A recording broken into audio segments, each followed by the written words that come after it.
যারা এই মুহূর্তে রয়েছেন তাদের সাথে আলাপ করিয়ে দেবো। রয়েছেন জগন্নাথ চট্টোপাধ্যায়, রাজ্য বিজেপির সাধারণ সম্পাদক, রয়েছেন মানস ভট্টাচার্য, গবেষক। দুজন বাংলাদেশি থাকবেন, তার মধ্যে থেকে একজন এই মুহূর্তে স্টুডিওতে রয়েছেন, বাংলাদেশি হিন্দু, আমি যোদ্ধাই বলবো, নেহার হালদার, এবং আমার সাথে আরিফ বিল্লাহ, বাংলাদেশের আম জনতা দলের অন্যতম মুখ, তিনি আমাদের সাথে থাকবেন। আমি শুরুতেই জগন্নাথদা আপনার কাছে যেতে চাই, কারণ আমিও এটা বোঝার চেষ্টা করছি। আমার কয়েকটা প্রশ্ন আছে, সেই প্রশ্নের উত্তরগুলো যদি আপনি খুব সহজভাবে দর্শকদের দিয়ে দেন। এক, এই ইমিগ্রেশন অ্যান্ড ফরেনার্স অ্যাক্ট 2025 কবে থেকে সারা দেশে কার্যকর হবে? ইমিগ্রেশন অ্যান্ড ফরেনার্স আইন 2025 কেন গুরুত্বপূর্ণ? সাবসেকশন ইটা কি? ইমিগ্রেশন অ্যান্ড ফরেনার্স আইন শরণার্থীদের জন্য কতদিন পর্যন্ত ছাড় দেবে? খুব সহজভাবে যদি আমি কাগজে যে প্রশ্নগুলো আছে দর্শকের সেটাও দেখাচ্ছি এবং আপনার উত্তরটা চাইছি। জগন্নাথদা, দেখুন, সিএ ফলিত কিছু পদক্ষেপ হয়তো আপনার, আমার, বাকি সবার মনে হচ্ছে, কিন্তু একদম সহজ করে বলতে গেলে কেন্দ্রীয় স্বরাষ্ট্র মন্ত্রক ভারতবর্ষের বিদেশি নাগরিকদের জন্য, অর্থাৎ ভারতে আসা বিদেশি নাগরিকদের জন্য ভিসা রুলে পরিবর্তন করেছে। আচ্ছা, অর্থাৎ ভিসা দেওয়ার যে বিধি, সেই বিধিতে পরিবর্তন করেছে, এবং সেটা আক্ষরিক অর্থে আমাদের যে লড়াই, যে পশ্চিমবঙ্গকে আমরা পশ্চিম বাংলাদেশ হতে দেব না, সনাতনী হিন্দু বাঙালির শেষ হোমল্যান্ডকে আমরা অক্ষত রাখব, তার জন্য সবচেয়ে বড় পদক্ষেপ। এর তাৎপর্য কি না? এর তাৎপর্য হলো ধর্মীয় উৎপীড়নের কারণে ভারতে আসা পাকিস্তান, আফগানিস্তান, বাংলাদেশ থেকে যে সংখ্যালঘুরা প্রবেশ করেছেন, তার মধ্যে হিন্দু, জৈন, শিখ, খ্রিস্টান, পারসিক সবাই আছে, তারা 31শে ডিসেম্বর 2024 পর্যন্ত যদি তার আগে এসে থাকেন, তারা আর কেউ, তাদের বিরুদ্ধে ভারত সরকার তাদেরকে আর জোর করেই পুশ ইন করবে না। তাহলে পুশ ইন কাদের করবে? ধর্মীয় উৎপীড়নের কারণে যারা 31শে ডিসেম্বর 2024 আগে বা পরে এখনো ভারতবর্ষে এসে চলেছে, তাদের ভবিতব্য প্রথম এই ভিসা রুলে ঠিক করে দেওয়া হয়েছে, দ্যাট ইজ পুশ ইন। অর্থাৎ অনুপ্রবেশকারী হলে ডিটেক্ট, ডিটেনশন, ডিপোর্টেশন, অর্থাৎ ধরা হবে, সীমান্ত এলাকায় ডিটেনশন ক্যাম্পে রাখা হবে এবং পুশ ইন করে ডিপোর্ট করা হবে।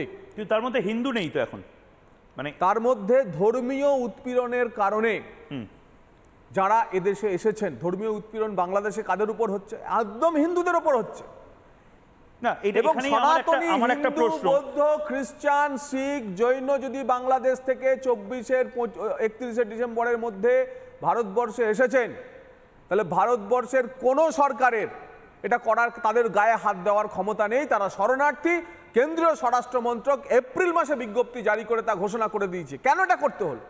তার কারণ সিএতে 14 সালের ডিসেম্বর পর্যন্ত বা তার আগে আসা পর্যন্ত মানুষজন অ্যাপ্লাই করছিল।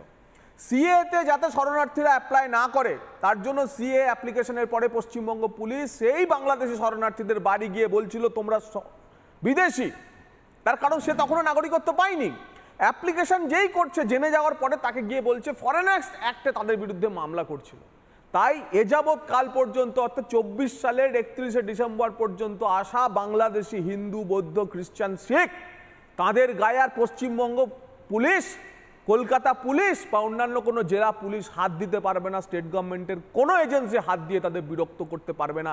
দ্যাট ইজ প্রথম সুরক্ষা চক্র। এটা তো বিশাল একটা কথা বললেন, মানে 31শে ডিসেম্বর 2024 অবধি, অর্থাৎ আমি যদি ধরি বাংলাদেশের 5ই আগস্ট 2024-এর পরে যে ভয়ঙ্কর সন্ত্রাস হিন্দুদের ওপর নেমে আসে, তারা প্রত্যেকে যারা পালিয়ে হয়তো এদিকে চলে এসেছে, তাদের যদি কাগজপত্র নাও থাকে, তাহলে তাদেরকে পুলিশি হয়রানি করা যাবে না যদি তারা হিন্দু হয়। এক্স্যাক্টলি, এটাই হচ্ছে মূল উদ্দেশ্য। মারাত্মক বিশাল ব্রেকিং নিউজ এটাই হচ্ছে। এবং পশ্চিমবঙ্গ পুলিশ এই হয়রানিটা করছিল।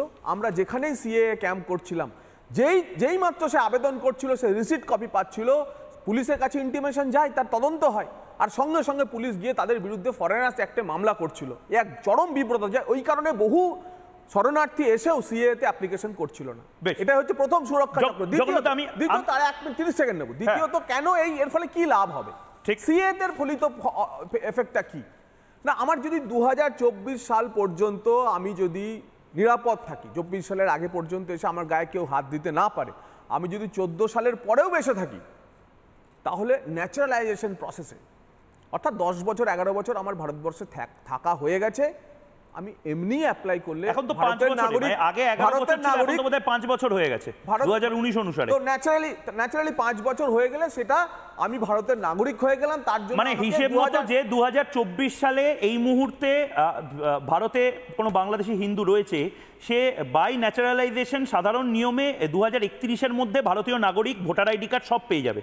এক্স্যাক্টলি, এবং ভারতের পাসপোর্টও পেয়ে যাবে। নানা ধরনের কন্টেন্ট দেখার জন্য লাইক করুন, শেয়ার করুন আমাদের ফেসবুক পেজ, সাবস্ক্রাইব করুন আমাদের ইউটিউব চ্যানেল। পাশাপাশি অন্যান্য ব্রেকিং নিউজের জন্য অবশ্যই চোখ রাখুন রিপাবলিক বাংলায়।